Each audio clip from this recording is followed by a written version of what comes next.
Okay, so this tip is for advanced artists, not really beginners. And the reason I say this is because in the beginning, you just have to figure out how to actually sketch a portrait and get the proportions right and then start playing with those proportions. But once you understand that, you actually want to introduce asymmetry into your designs. And what I mean by this, you can see this by the expression that I have here. I do this a lot in my characters where I actually try to push the expressions of their faces. The reason I do this is because it just creates more interest in the character itself, and you have just a bit more artistic license into how you portray the personality of your character. And the reason this is really helpful when you want to push your designs is because it kills sort of the boredom and generic nature of symmetry.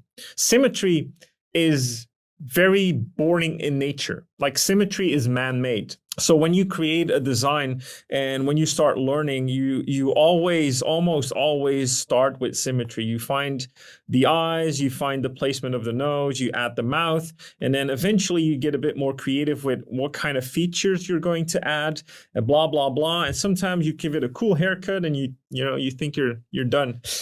But if you want to add some more interest and a bit more, I would say an advanced look to your designs, is you start introducing asymmetry. So you start pushing and pulling the features of the face so that you create just more interest in the design overall. Now, this works for regular faces, but it works really well for fantastical faces like orcs or goblins or things like that, where you can really push those proportions and create more personality in the design overall. It is more of an advanced concept because you need to understand form really well, how to push it and how to keep things looking believable. But once you can do that, I would definitely try and experiment with it as fast as possible because it will just create more interest in your designs overall.